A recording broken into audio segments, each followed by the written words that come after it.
pessoal, tudo bom? Eu sou a Mari Castro e eu vim hoje pra conversar com vocês. Deixei lá nos stories, no Instagram. São coisas que eu queria falar desde o primeiro vídeo e eu não sabia como estabelecer um diálogo com vocês, como incluir isso no canal, de uma forma que não ficasse chato ou maçante. E agora eu acho que a gente tem esse momento perfeito pra conseguir fazer um diálogo rápido, né? A gente não precisa entrar fundo no assunto, lógico, só se vocês quiserem. Então deixem nos comentários se vocês gostaram do assunto e a gente pode, enfim, adicionar coisas para esse diálogo. Mas eu queria falar pra vocês uma coisa que mexe muito com o meu ser, que mexe muito com o meu interior e o porquê de tudo que eu faço esse canal e por que eu me envolvi tanto com artesanato, com handmade na minha vida, que é a ligação do movimento punk com o artesanato, com o handmade. Qual é a ligação desses dois movimentos? São dois movimentos diferentes, é uma coisa só. A gente vai descobrir hoje nesse vídeo. O DIY, que seria o Do It Yourself, faça você mesmo, eu vou falar várias vezes DIY, então só pra lembrar que é o faça você mesmo, surgiu no pós-guerra, então pós-segunda guerra, lá nos anos 50, é um movimento que se fortificou nos Estados Unidos e em outras regiões do mundo pela escassez de produtos, então a gente não tinha matéria-prima ou produto finalizado às vezes, e o que as pessoas faziam? As pessoas faziam com as próprias mãos suas soluções por escassez de oferta. Então o faça você mesmo ganhou uma força no pós-guerra por um sentido um pouco diferente que ele levou, né, lá para os anos 70 com o movimento punk, que é um motivo que a gente se relaciona bastante hoje em dia, eu acho, que é a abundância, que é o contrário, né? Eles no pós-guerra tinham escassez de produtos e a gente tem uma abundância de ofertas.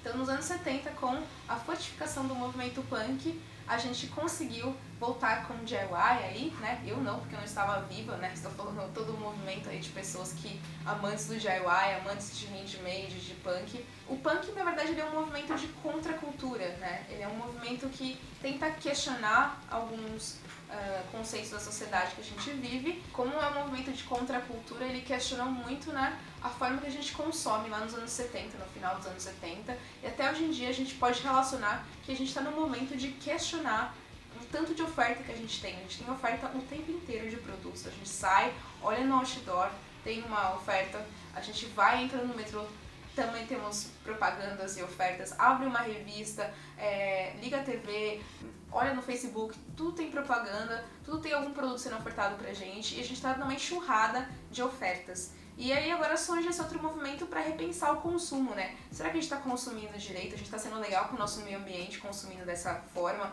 Não só com o meio ambiente como natureza, mas assim, as pessoas, a cadeia ao redor. A gente está pagando direito essas pessoas? Elas estão tendo um trabalho digno? Como é que está sendo a mão de obra e tudo mais? Então todos esses pensamentos de consumo consciente a gente pode dizer que surgiu também com o movimento punk lá nos anos 70, porque era um movimento de contracultura para contextualizar e para contestar várias coisas.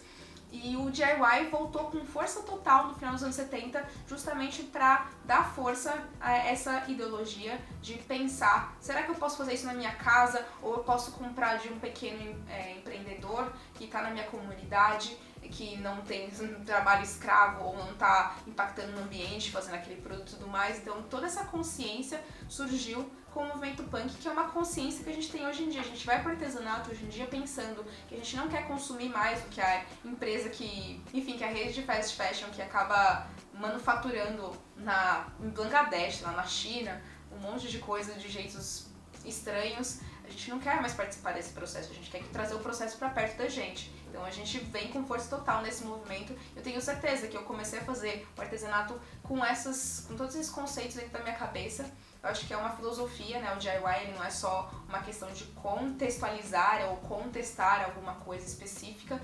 Eu acho que a gente também nasce muito com o instinto de querer fazer as coisas por nós mesmos, de aprender vários processos, porque somos seres humanos, temos duas mãos, podemos fazer várias coisas também. Não é só ir nessa coisa de consumo consciente, mas também poder ter o protagonismo, né, da nossa vida e também dos produtos que estão ao nosso redor. E eu acho que eu comecei a fazer isso muito por essa necessidade de ter um protagonismo na minha vida, nesse sentido de, poxa, quero comer aquilo, eu quero poder fabricar aquilo na minha casa, eu quero poder decidir como e quando e quais ingredientes e como eu vou consumir isso e tudo mais. E até assim, quem tem canal no YouTube sabe que o canal é uma coisa também assim, super DIY. No meu caso, pelo menos, eu não tenho nenhuma equipe, sou eu aqui gravando com as luzes e eu monto tudo, depois eu edito. Então eu acho que esse movimento do punk e do DIY pondera muito a gente também, né? faz com que a gente seja capaz de gerar nossos próprios conteúdos, nossos próprios produtos e pensar um pouquinho mais, que eu acho que é muito importante. Principalmente no ramo do artesanato, trazer essa consciência. A gente tá fazendo crochê, tá fazendo tricô, mas passam muitas coisas na nossa cabeça. Eu acho legal a gente verbalizar cada vez mais essas coisas que passam, esses devaneios ou essas ideias, porque com certeza isso vai impactar em outras pessoas também. E eu acho que todo mundo pensa, né, enquanto faz o artesanato, porque é uma coisa muito interna.